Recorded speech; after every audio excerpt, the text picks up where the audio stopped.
Good morning student. चलिए आज हम शुरू करेंगे क्लास 10 प्रश्नावली 4.3 और सीखेंगे उसमें पूर्ण वर्ग विधि से हम लोग किसी भी गुणनखंड को कैसे सॉल्व करते हैं। क्या पूर्ण वर्ग विधि इंग्लिश में perfect square method. Class 10th, ठीक है। एक्सरसाइज 4.3 चैप्टर का नाम, टॉपिक का नाम पूर्ण वर्ग विधि।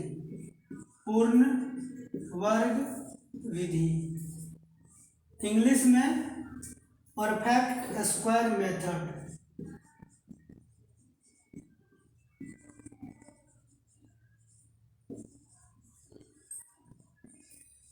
ठीक है।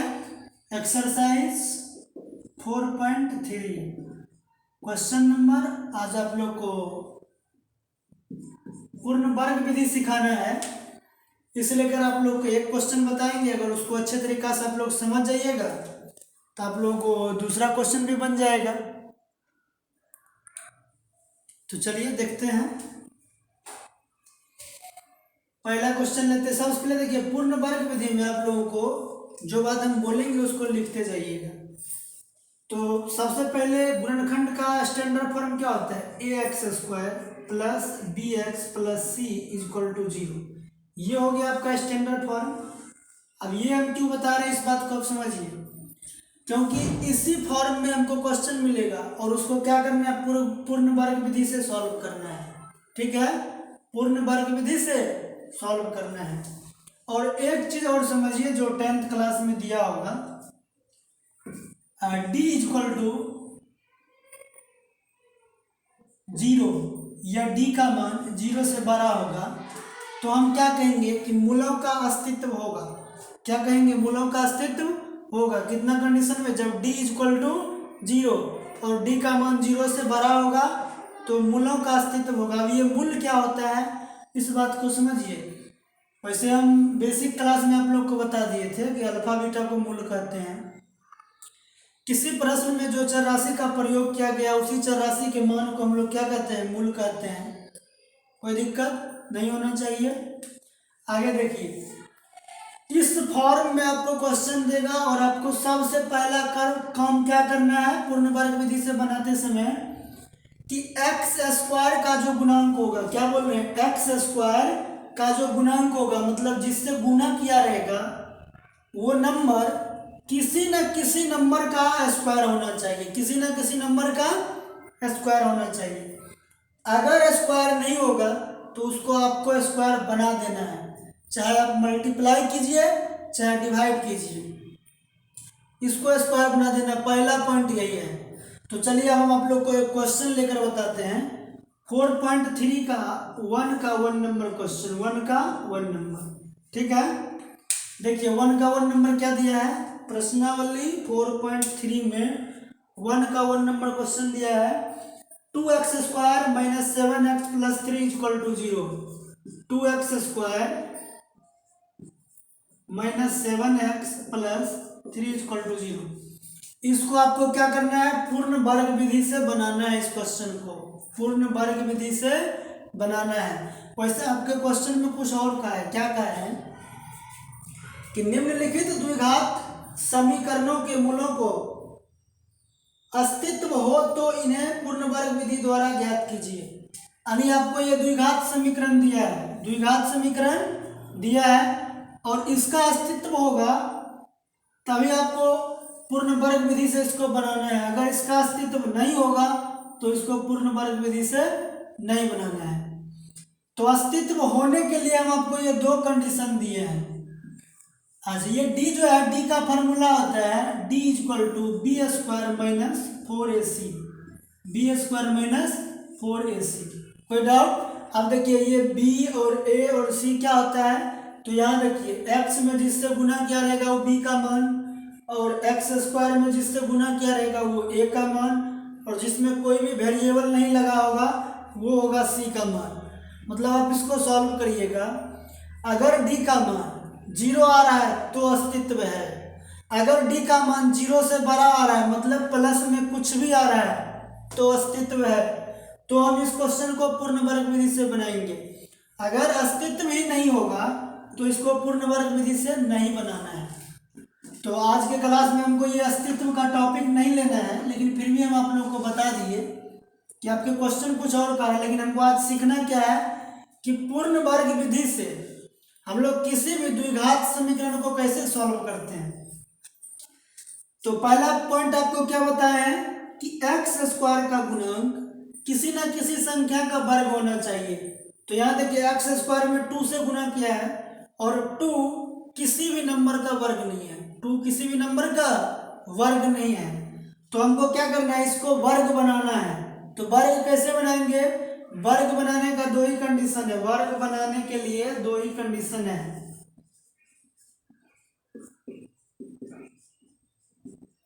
क्या करना है, आप या तो आप गुना कीजिए या भाग कीजिए किसी नंबर से, या तो आप गुना कर दीजिए या भाग कर दीजिए उस नंबर को किसी नंबर का वर्ग बनाने के लिए। ये 2 काम आप कर सकते हैं अपने मन से। तो हम क्या कर रहे हैं, आपको गुना करके आपको इसको समझा रहे हैं क्वेश्चन को। देखिए यहाँ 2 है, तो जो नंबर यहाँ दिया रहेगा उसी नंबर से आप सभी टर्म में मल्टीप्लाई कर दीजिए, गुना कर दीजिए। जो नंबर यहाँ दिया रहेगा उसी नंबर से सभी पद में आपको गुना कर देना है। कब, अगर किसी नंबर का वर्ग नहीं होगा तब। तो चलिए यहाँ लिखते हैं 3 से सभी पद में गुना करने पर, क्या गुना करने पर, पहला पॉइंट यही था, तो गुना कर दीजिए। सॉरी 3 नहीं होगा 2 होगा, क्योंकि यहाँ 2 दिया है। 2 क्या दिया है, 2, तो 2 से सभी पद में गुना करने पर तो कर दीजिए यहाँ 2 into 2x square minus 2 into 7x plus 2 into 3। देखिए सभी में गुना कर रहे हैं, बराबर 2 इंटू 0 करिए, 2 दूनी 4x स्क्वायर माइनस 7 दूनी 14x प्लस 2 तिया 6 बराबर 2 गुना 0 0। तो अब देखिए यहाँ जो नंबर आया है वो क्या है, 2 का वर्ग है। किसका है, 2 का वर्ग। इसीलिए हम आपको ऊपर समझाए थे कि एक्स स्क्वायर का गुणांक किसी नंबर का वर्ग होना चाहिए। अगर वर्ग नहीं होगा तो उसको हम अपने मन से वर्ग बनाएंगे, या तो गुना करके या भाग करके। तो हम गुना करके वर्ग बना लिए। अब पूर्ण वर्ग विधि में आप लोग एक बात और याद रखिएगा कि इसमें 2 फार्मूला का इस्तेमाल किया जाता है। कितना, 2 फार्मूला इधर आप लोग को बता देना। पहला क्या, a प्लस बी का होल स्क्वायर और दूसरा a माइनस बी का होल स्क्वायर। इसी दोनों फार्मूला पर सभी क्वेश्चन सॉल्व होगा, चाहे कितना हो बड़ा क्वेश्चन हो, टेढ़ा क्वेश्चन हो, सीधा क्वेश्चन हो। इन दोनों फार्मूला का इस्तेमाल करके हम लोग पूर्ण वर्ग विधि से सभी द्विघात समीकरण को बनाएंगे। चलिए आगे बढ़ते हैं। अब यहाँ देखिए 4 है, तो क्या 4 को हम 2 का स्क्वायर लिख सकते हैं, 4 को 2 का स्क्वायर लिख सकते हैं, जरूर लिख सकते हैं। और एक्स स्क्वायर को हम x का स्क्वायर लिख सकते हैं। तो कहने का मतलब इसको हम लिख सकते हैं 2x का स्क्वायर, 2x का स्क्वायर। अब आगे देखिए यहाँ जो साइन रहेगा उसी साइन को आप छापिएगा। माइनस रहेगा तो माइनस लिखिएगा, अगर प्लस रहेगा तो प्लस लिखिएगा, ठीक है। आगे a स्क्वायर हो गया, फिर माइनस 2 अपने मन से फार्मूला में क्यों बता रहे हैं, क्योंकि देखिए यहाँ a प्लस बी का होल स्क्वायर है, इसका फार्मूला होता है a square plus b square plus 2ab। क्या होता है, a square plus b square plus 2ab, और इसका होता है a square plus b square minus 2ab। तो फार्मूला में 2ab आ रहा है ना, तो हम फार्मूला से 2 ले लिए इंटू a, तो a की जगह पर क्या है 2x, तो हम यहाँ लिखेंगे 2x इंटू b। तो अब दूसरा पॉइंट आप समझिए। पहला पॉइंट आपके पास क्या था कि एक्स स्क्वायर का गुणांक, एक्स स्क्वायर का गुणांक किसी संख्या का वर्ग होना चाहिए, किसी संख्या का वर्ग होना चाहिए। और दूसरा पॉइंट है कि b का मान, b का मान अपने मन से लेना है। ऐसा मान लीजिए कि इन सभी को सॉल्व करने पर बीच वाला नंबर आ जाए। तो बीच में यहाँ कितना है 14 क्या बोले हैं, b का मान अपने मन से ऐसा रखना है कि उन सभी को सॉल्व करने पर बीच वाला नंबर आ जाए। तो बीच में कितना लाना है 14 यानी 14। तो यहाँ देखिए 2 दूनी 4, 4 में आप किसी भी नंबर से मल्टीप्लाई करिएगा तो 14 नहीं पड़ेगा। तो हम क्या करेंगे, यहाँ 7 से मल्टीप्लाई कर देंगे। किससे? 7 से। 7 से मल्टीप्लाई करेंगे तो 7 2 जा 14, 7 दूनी 14, तो 14 पुर गया। लेकिन यहाँ एक 2 एक्स्ट्रा बच रहा है, तो इस 2 को कटाने के लिए हम लोग बाई में अपने मन से 2 लिख देंगे। ठीक है, बाई में अपने मन से 2 लिखेंगे। तब देखिए सॉल्व करेंगे तो 2 से 2 कट जाएगा, 2 से 2 कट जाएगा और इसको मल्टीप्लाई करेंगे तो 14x आ जाएगा। बीच वाला नंबर आ गया। फिर से सुनिए, b का मान अपने मन से रखना है आपको। ऐसा मान रखिएगा कि इन सभी को सॉल्व करने पर बीच वाला नंबर आ जाए। ठीक है। अब तीसरा पॉइंट इसमें क्या है कि b का जो मान आएगा उसको एक बार प्लस में स्क्वायर करके लिखिएगा और एक बार माइनस में स्क्वायर करके। तो b का मान क्या है? 7/2, 7/2। तो इस 7/2 को एक बार प्लस में स्क्वायर करके लिख दीजिए और एक बार माइनस में स्क्वायर करके लिखिए। ठीक है। अब देखिए क्वेश्चन में क्या बचा है, +6, तो इस +6 को यहाँ छाप दीजिए या इसको बराबर के दूसरे तरफ भेज दीजिए। बराबर ये प्लस में उधर जाएगा तो माइनस में हो जाएगा 6। कोई दिक्कत नहीं होना चाहिए। अगला पॉइंट समझिए। अब देखिए, हमेशा आप जब पूर्ण वर्ग विधि से, परफेक्ट स्क्वायर मेथड से क्वेश्चन को सॉल्व करिएगा तो यहाँ से यहाँ तक एक फार्मूला बनेगा हमेशा, या तो a+b का होल स्क्वायर या a-b का होल स्क्वायर। तो अगर यहाँ प्लस दिया रहेगा तो a+b का होल स्क्वायर बनेगा, अगर यहाँ माइनस दिया रहेगा तो a-b का होल स्क्वायर बनेगा। ठीक है, क्या बोले, अगर यहाँ प्लस दिया रहेगा तो a+b का होल स्क्वायर का फार्मूला बनेगा, अगर यहाँ माइनस दिया रहेगा तो a-b का होल स्क्वायर का फार्मूला बनेगा। चलिए समझिए कैसे। a square -2a 2ab plus b का स्क्वायर, तो हो गया a-b का होल स्क्वायर।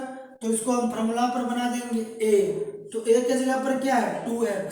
अच्छा, ये सब जो हम एरो बना रहे हैं आप लोग मत बनाइएगा, आप लोग को समझने के लिए हम एरो बना रहे हैं कि यहाँ से यहाँ तक हमेशा फार्मूला बनेगा। तो एक जगह पर 2x है, 2x माइनस b के जगह पर 7/2 है तो 7/2 का स्क्वायर। तो यहाँ से यहाँ तक हो गया a-b का होल स्क्वायर। आगे यहाँ क्या बच रहा है माइनस, तो माइनस यहाँ 7/2 है तो 7 को 2 बार गुना करेंगे तो 7 × 49, 7 7 जा 49, और नीचे 2 है तो 2 को 2 टाइम्स गुना करेंगे तो 2 2 जा 4, यानी 2 दूनी 4, तो 49/4 आ जाएगा। बराबर में क्या है -6, तो -6 लिखेंगे। ठीक है। आगे अब फिर क्या करना है, देखिए ये भी नंबर है ये भी नंबर है, तो दोनों को एक तरफ करना है। तो इसको हम छाप देंगे यहाँ 2x - 7/2 का स्क्वायर बराबर -6 है, और ये माइनस में उधर जाएगा तो प्लस में हो जाएगा 49/4। ठीक है।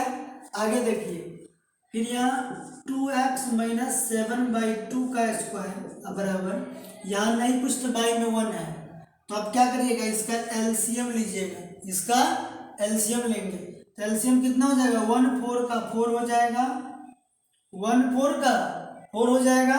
अब देखिए 1 से 4 में भाग देंगे 4 आएगा, और 4 से 6 में गुना करेंगे तो 6 चौके 24 आएगा।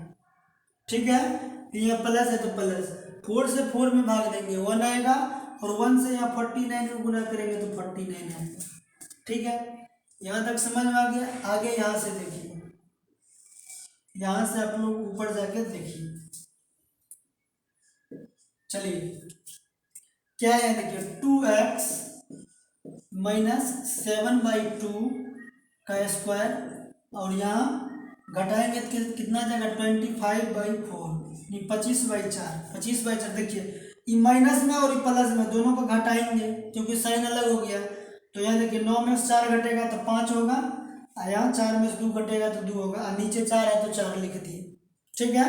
आगे 2x - 7/2, यहाँ से देखिए स्क्वायर जब भी हटता है एक तरफ से, ध्यान से समझिएगा, स्क्वायर जब भी हटेगा एक तरफ से, यह स्क्वायर है, एक तरफ सटेगा तो दूसरे तरफ जाने पर प्लस और माइनस दोनों साइन लेता है और रूट चढ़ता है। तो यहाँ क्या हो जाएगा, स्क्वायर इधर से हट जाएगा, तो यहाँ हो जाएगा प्लस माइनस रूट अंदर जो भी नंबर रहेगा 25/4, मतलब यहाँ जो रहेगा उसको आप रूट के अंदर छापिएगा। ठीक है, आगे देखिए 2x - 7/2 बराबर प्लस माइनस 25 का जब आप लोग वर्गमूल निकालिएगा स्क्वायर रूट, अच्छा जिसको स्क्वायर रूट नहीं आता होगा तो स्क्वायर रूट का वीडियो इस वीडियो के डिस्क्रिप्शन में उसका लिंक डाल देंगे, आप लोग देख लीजिएगा। तो 25 का 5 आ जाएगा और 4 का 2 आ जाएगा। ठीक है, 2x बराबर 5/2 हो जाएगा और ये माइनस में उधर जाएगा तो प्लस में 7/2 हो जाएगा। ठीक है, इसको आप लोग लिख लीजिएगा, हम मिटा रहे हैं क्योंकि नीचे अभी सॉल्व होगा।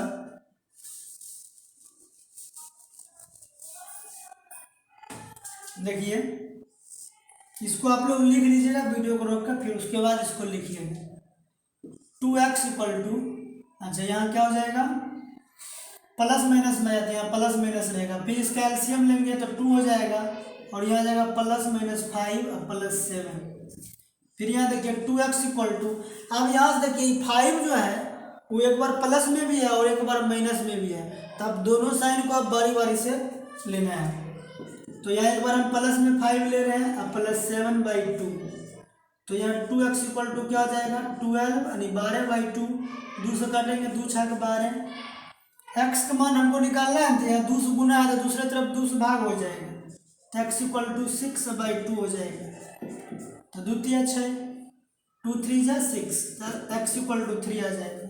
ठीक है, आगे देखिए यहाँ क्या किए थे आप, प्लस में लिए थे 5 को, अब हम 5 को माइनस में लेंगे, तो यहाँ देखिए 2x है तो 2x छाप दिए बराबर, यहाँ ले लेंगे -5 + 7/2। ठीक है, तो 2x = क्या हो जाएगा, यहाँ घटाइएगा तो हो जाएगा 2/2, तो 2 से 2 कट जाएगा तो 2x = कितना आया 1, तो हमको x का मान चाहिए तो x = 1/2। यही हो गया आपका आंसर। कोई दिक्कत? तो उम्मीद है कि आप लोगों को समझ में आ गया होगा। और सबसे इम्पोर्टेंट बात आप लोगों को बता दें कि देखिए अगर आप एक क्वेश्चन को सही तरीका से अगर आप समझ जा रहे हैं तो आपको कितना ही क्वेश्चन देगा तो आप बना लीजिएगा, लेकिन अगर आपको एक क्वेश्चन समझ में नहीं आ रहा है तो हम आपको कितना ही बार बताएंगे आपको समझ में नहीं आएगा। इसलिए कर इसको बहुत अच्छे तरीक़ा से आप लोग समझिएगा। एक बार में नहीं समझ में आएगा दोबारा देख लीजिएगा, क्योंकि वीडियो हम इसीलिए बना रहे हैं कि थोड़ा इसमें क्या है कहीं कहीं कुछ ऐसा टर्म यूज किया कि आप भुला जाइएगा, इसीलिए हम वीडियो बना के यूट्यूब पर अपलोड कर रहे हैं, ताकि आप लोग अगर भूल भी जाइएगा तो फिर से इसको दोबारा तिबारा देख करके उसको समझ लीजिए अच्छे तरीक़ा से। अगर एक क्वेश्चन आपको समझ में आ रहा है तो आपसे सभी क्वेश्चन बनेगा। ठीक है, इसमें पॉइंट जो हम आप लोग को बोले हैं आप लोग वीडियो को रोक करके देख लीजिएगा, उसको कॉपी में नोट कर लीजिएगा। यही आपका आंसर आ गया। इसके बारे में हम आपको क्या बताए थे कि किसी भी क्वेश्चन को आप सॉल्व करिएगा तो D = इस फार्मूला को लगाइएगा। सॉल्व करने पर अगर 0 के बराबर आया तो भी हम पूर्ण वर्ग विधि से बनाएंगे, अगर D का मान प्लस में आया तो भी हम पूर्ण वर्ग विधि से बनाएंगे, अगर D का मान माइनस में आ जाएगा तो उसको हम पूर्ण वर्ग विधि से नहीं बनाएंगे। ठीक है, चलिए अगर आपको समझ में आ गया होगा तो अभी इस समय आप लोग वीडियो को लाइक कीजिए, वीडियो को शेयर कर दीजिए। जो स्टूडेंट चैनल को सब्सक्राइब नहीं किए हैं वो सब्सक्राइब कर लीजिए। और नेक्स्ट कौन सा क्वेश्चन सॉल्व करके आप लोगों को बताना है, क्वेश्चन नंबर आप लोग डाल दीजिएगा कमेंट में। ठीक है, हमको लग रहा है कि आप लोग से 3 नंबर क्वेश्चन समझने में कठिनाई हो सकता है, तो आप लोग कमेंट करके जरूर बताइएगा कि नेक्स्ट वीडियो में आप लोग को कौन सा क्वेश्चन कंप्लीट करें। Thank you watching this video. I see you next class with next question.